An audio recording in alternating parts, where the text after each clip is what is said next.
Welcome to One Brooklyn, presented by Brooklyn Borough President Eric Adams. On this edition of One Brooklyn, Brooklyn Borough President Adams joins with the biking community, family and friends, and concerned citizens to ride in honor and remember the 19th cyclist to die on city streets in 2019, 52-year-old Jose Alzorriz. Jose was killed when a reckless motorist ran a red light at 60 miles per hour, striking another car that subsequently hit and killed Jose Alzorriz. The borough president joined with other elected officials, biking advocates, and the family and friends of Jose on a ride from Prospect Park to the corner where he was killed, Coney Island Avenue and Avenue L. Together they called on the city to make changes for pedestrians, motorists, and bikers. So we want to again thank all of you who have come out today to have this significant ride for families. When you look at the number of individuals who have been killed due to traffic crashes, that number is only the tip of the iceberg. How many have been injured? How many pedestrians have lost their lives? How many near misses that has created traumatizing impacts on people? This is far larger of a issue. It is in fact a crisis. And if we respond to it as just an issue, we don't see the significance of it. And finally, we're seeing a collaboration of New Yorkers who are coming together and not allowing their individual problem to be sectionalized, but for us to come together as one family of New Yorker. Your family is my family. Your brother is my brother. Your sister is my sister. Your mother is my mother. Your father is my father. This is one family we're talking about, and that is the family of being safe. No family wants to lose another family member. And when we view it as that, that's important. So I'm going to turn it over to the speakers, but I have a three-pronged assignment that I'm going to ask of all of us. One, we're going to shift the conversation. The conversation becomes traffic calming. We're going to recruit our community board members who believe that this conversation is just about bikes and not about people being safe. We're going to change the dynamic, and we're going to extend our hands to each other and unite around this conversation and talk about how do children get to school safe? How do seniors get to senior centers safe? How do our parents cross the street safe? We're going to shift it from those who want to divide us to a point where we will be united. It's about safe transportation on our streets, skateboarders, scooters, motorcyclists, bikers, walkers. Everyone should be safe on our street. Number two, there is so much toxic energy in the air right now. Some of the drivers are driving vehicles with anger inside them. You don't run red lights and speed in the street if there's not some other issues that are going on. Too many people are behind the wheels of vehicles with so much emotional trauma and strife.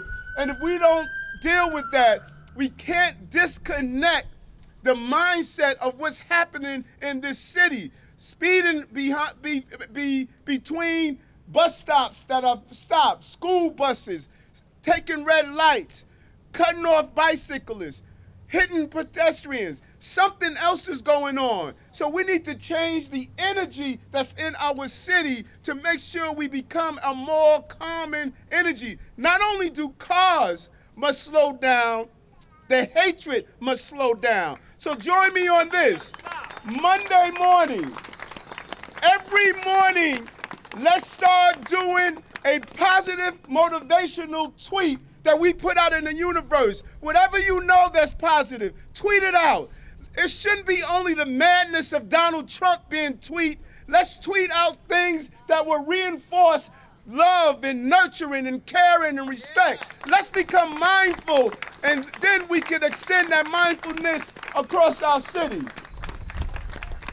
Third and final, let's know each other. Let's embrace each other. Good morning, hello. How do you feel? How do you feel about yourselves? If you take a close look at a person's face, you'll see their smile is out of place, and you will see the tracks of their tears. Hurt people. They do hurtful things to others, and they do hurtful things to themselves. That is why we see all of these suicides among police officers. That is why we see suicides among teachers. That is why we see all of this hate that's taking place. If we learn each other and engage with each other, it will spill over to how we live our everyday lives. I want to bring all of this together. I know what pain is like. I've experienced that pain. I know what it is to be in a dark place. Too many people are in dark places, and we cannot continue to ignore it, and there's no quick fix. We have to do it the right way.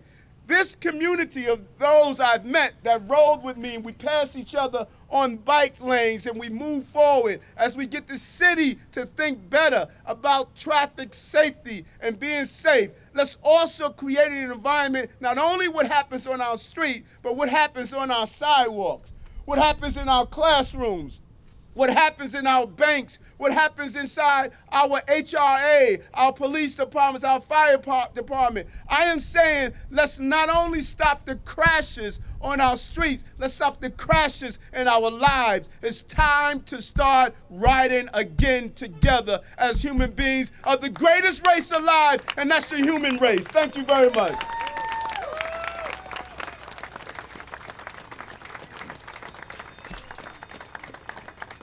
Borough President, thank you very much. My name is Tom DeVito.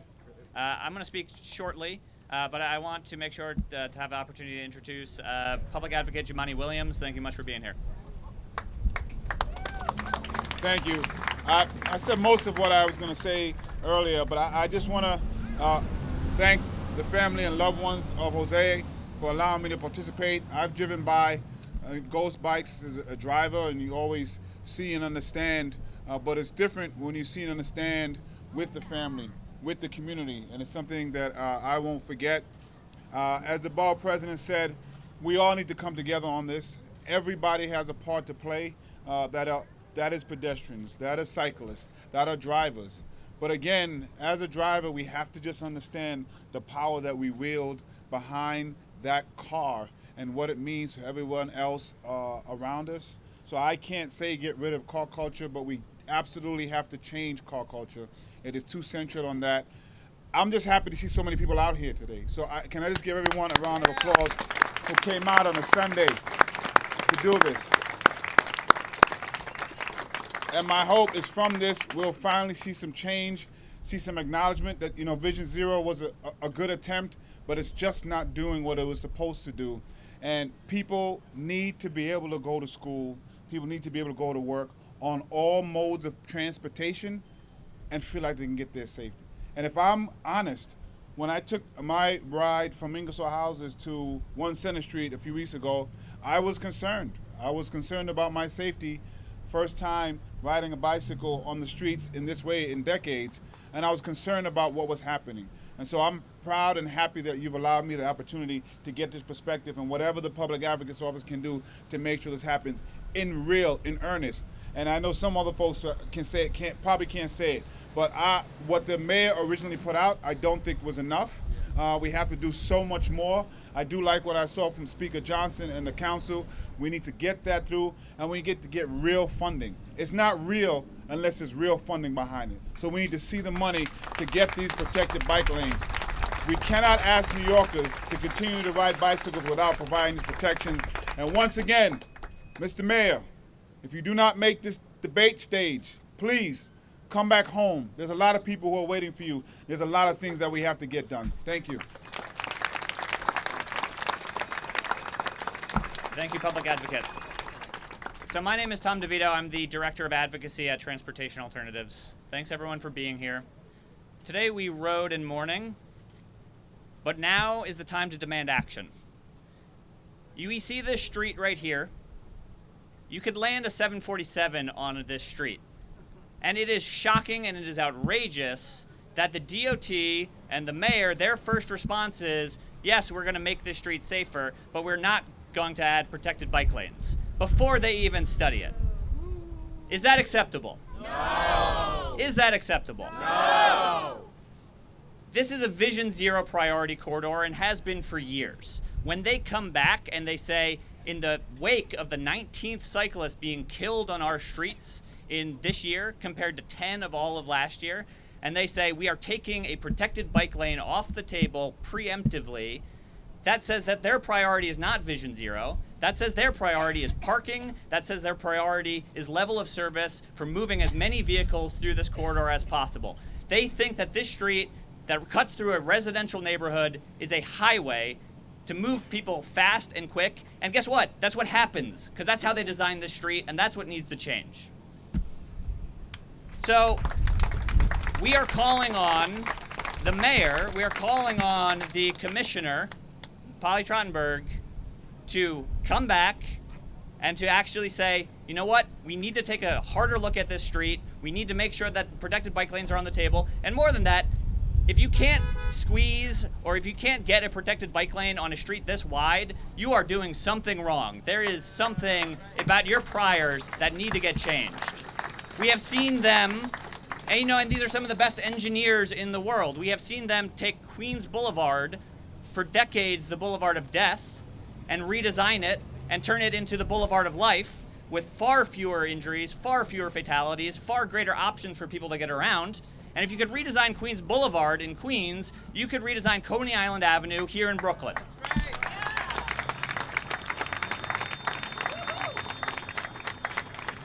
And more to the point, we need a systemic change in the way that we view our streets. And we're also calling for the passage, the immediate passage, of Corey Johnson's Streets Master Plan, which would mandate 50 miles of protected bike lanes built every single year. And why this is significant is that it is more than just a plan. It is more than just intentions that may or may not follow through. It would make it into law.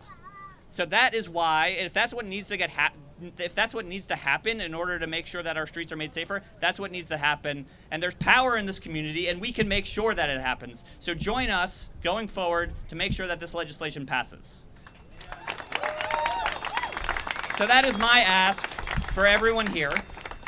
As we head into September, as school returns, as safety on our streets becomes more important than ever, we ask that you join us as we make this push. So will you join us? Yes. Will you join us? Yes. All right. So I am going to introduce Shahana from Brad Lander's office. So. Good afternoon. Good afternoon. I'm Shahana Hanif, a Brooklynite born and raised in the Kensington neighborhood. I currently work with Councilmember Brad Lander. All of us are powerful. All of us riding together are powerful. I'm going to go into some chants just to get re-energized for this moment. Whose streets? Our streets. Whose streets? Our streets. What do we want? Safe streets. When do we want it? Now. What do we want? Safe streets. When do we want it? Now. Whose streets? Our streets. Whose streets? Our streets. What do we want? Safe streets. When do we want it? Now. Thank you, Jonathan Blyer, Amanda, Hanna-Mcleer, and friends, family, neighbors of Jose Alzorriz for bringing us here just 2 weeks after the fatality. We will never forget Jose.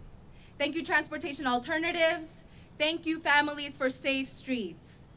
In the last 7 months of 2019, 14 bicyclists have been killed in Brooklyn.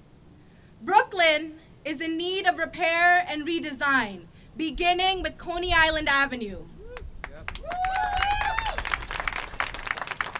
I am here with a promise to keep doing all I can with all of you. It's gonna take all of us to do this. In Jose's and Carmen Porras and M. Samuelowicz and too many others' memories, to push for safety improvements on Coney Island Avenue, the Reckless Driver Accountability Act, protected bike lanes, and many, many other steps to make our streets safer so we don't have to lose any more loved ones. Thank you.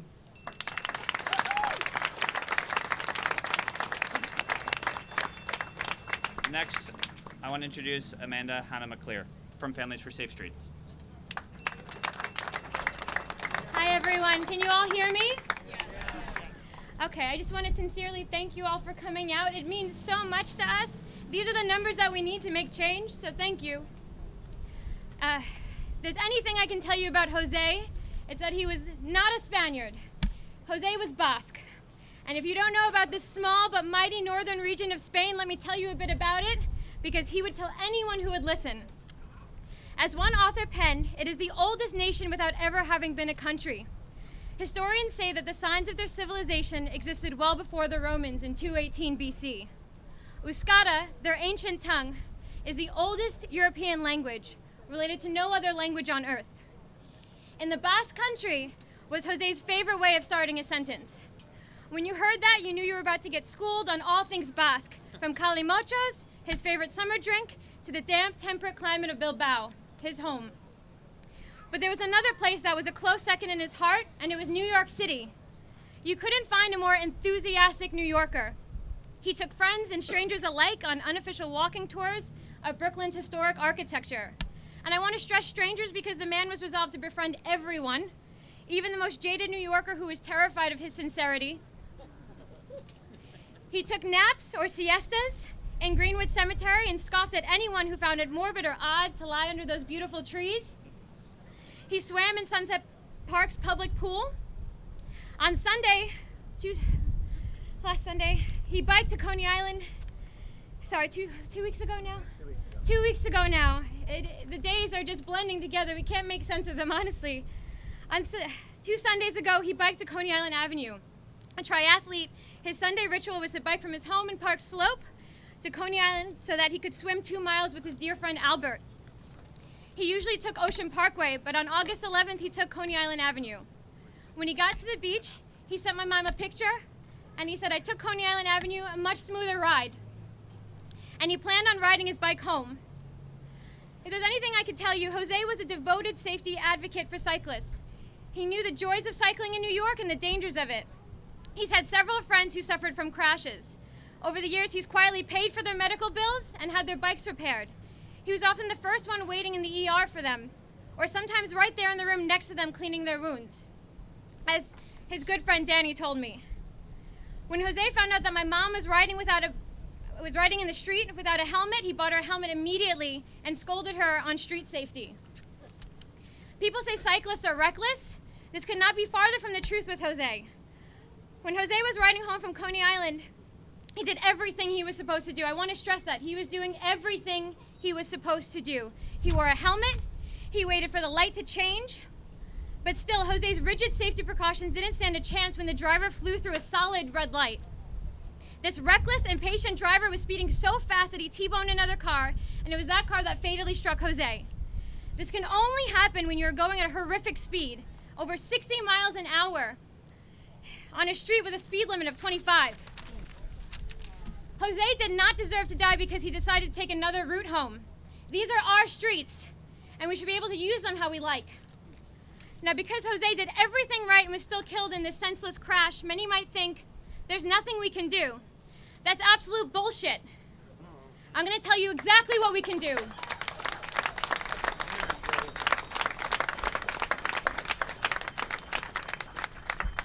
We can re-engineer these streets with a complete network, and I said complete network, of 100% protected bike paths. Providing a partial bike path does nothing to help cyclists. They're riding on that protected bike lane, and then what happens? It ends, and they have to go into traffic. Talk about it. Bike paths that make the streets more narrow so that drivers don't see avenues like this as a continuation of the highway. Bike paths that make it safer for cyclists, pedestrians, and even drivers. Our elected officials professionals are responsible for doing most of the heavy lifting and making it happen. Many, like Eric Adams and Brad Ladner and Andrew Gennardis, have been instrumental in passing such legislation. But we're responsible for putting the pressure on them to keep fighting this fight.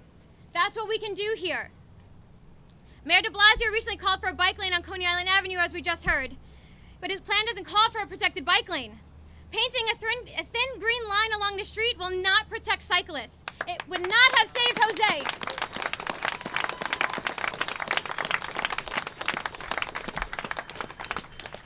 A protected bike lane would have given him a shot.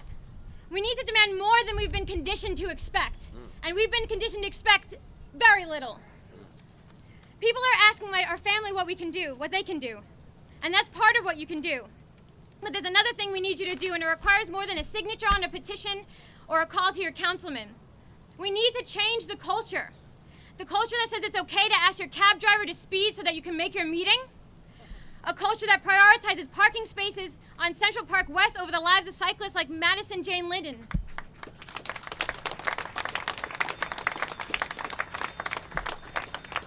We're all complicit in wanting to do things faster, and we need to rethink that. The culture that says New York is not a cyclist city, it's not true. I went to Amsterdam on a work trip recently, and I saw a mother biking in the street with her toddler in tow because it is that much safer there. If New York considers itself the greatest metropolitan city in the world, we need to start holding ourselves to higher standards. I am tired. I'm really tired of hearing rebuttals like, we're not a European city. That is a prideful, lazy argument. As a fourth-generation New Yorker,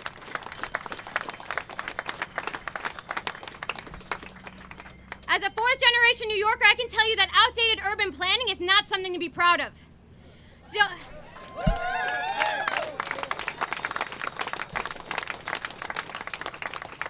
Don't tell me we're not a European city because of pride. And if you hold pride above all else, then make New York better than Amsterdam. Make it safer. Make it the safest city in the world.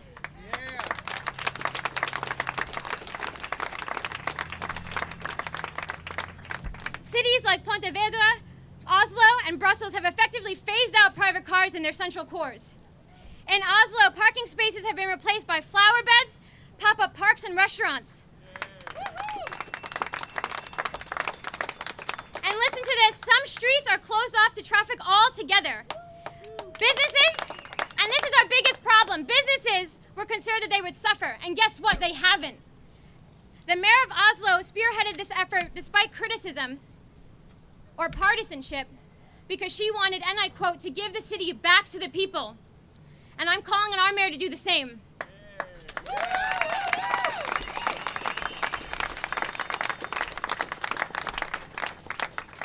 I'm demanding ambitious action to be taken because this isn't the first time this has happened to my family. I really want you all to hear this.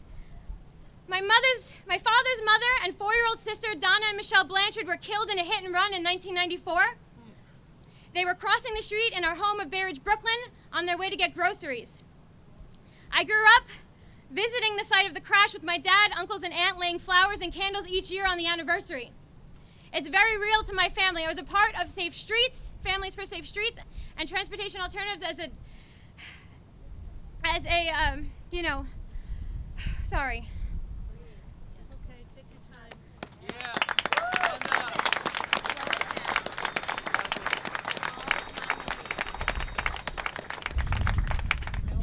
I was a part of these organizations before this happened to Jose. And now my mom is experiencing the same horror that I watched my father endure for these past 25 years. And I'm experiencing that pain firsthand as an adult now. I hear my mom cry every morning and night because those moments are the hardest. Those are the intimate moments you spend with your partner. And the brief moments when my mom isn't crying, I still think I hear it. And it's agony. And she is strong, but this is agony. It does not make sense to see a man that was so caring, the man that I sat across from during meals, the man who opened a bottle of wine for me when I had a rough day at work, the man who bought my boyfriend sneakers when he decided to pick up running.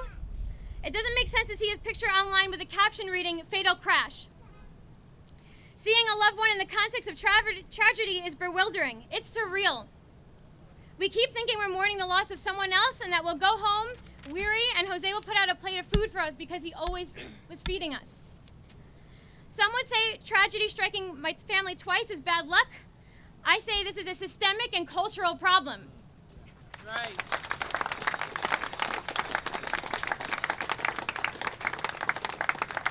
Because honestly, bad luck is a cop-out. It doesn't make us responsible for what's happened here. This is an epidemic that we are obligated to fix and that we actually have the means to fix. A lot of people say the epidemic is a hot-button word, doesn't mean anything. When it strikes my family twice, that means it's an epidemic. Again, you might be resigned and think it's impossible to change our culture. But Jose woke up at 4 a.m. every day, went for a run, walked his dogs for his ailing, separated wife Christina, took Christina to doctor's appointments, made my mom breakfast, and packed her lunch for work all before most of us woke up in the morning. We owe it to Jose to make the seemingly impossible possible because he did it every single day of his life.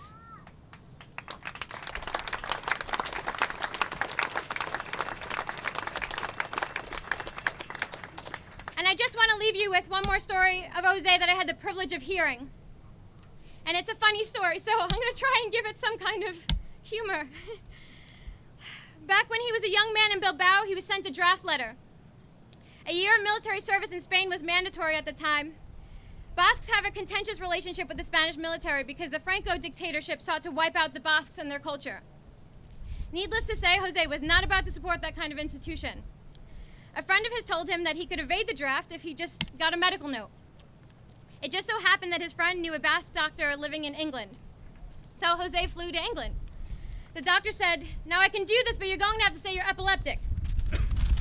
Jose agreed. The only catch was that Jose would have to go to boot camp for a month to prove it. While at boot camp, Jose played the part. He asked his bunkmate, "Can I sleep on the bottom bunk? I'm epileptic and it could be dangerous for me to sleep on the top bunk. I'm prone to falling over." During a medical evaluation, he pretended to leave the room through the broom closet instead of the door.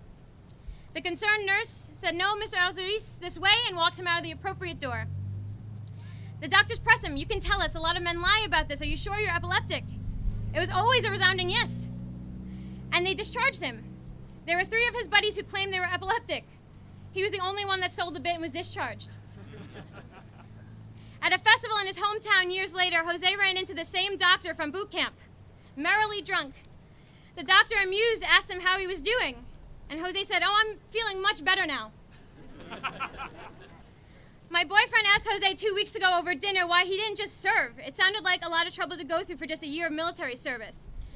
But Jose unflinchingly responded, "And waste a whole year of my life? No way."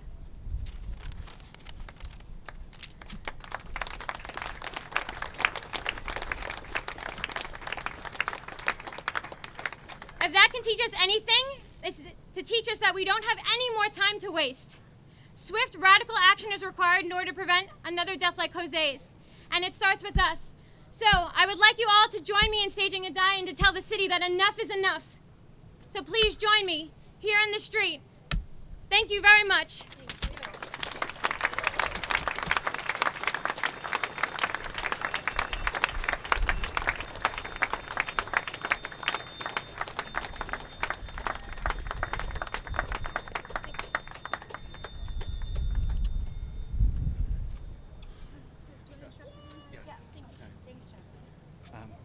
Thank you all.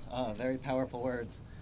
So for those of you who don't know what a die-in is, we're all about to pretend that we're dead. So please drop your bikes and drop yourself, and we're going to lie on the ground for a couple of minutes. Thank you. Thank you very much.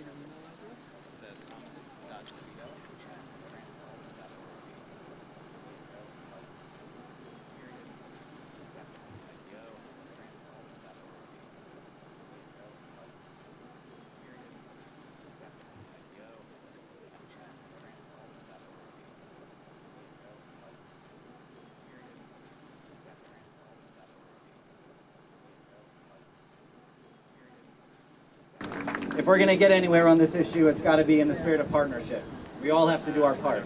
So on your way home today, on your bike, stop at every damn red light, look where you're going, and act like every damn car is trying to kill you, because they may be. I hope we never have to do this again. Thank you very much.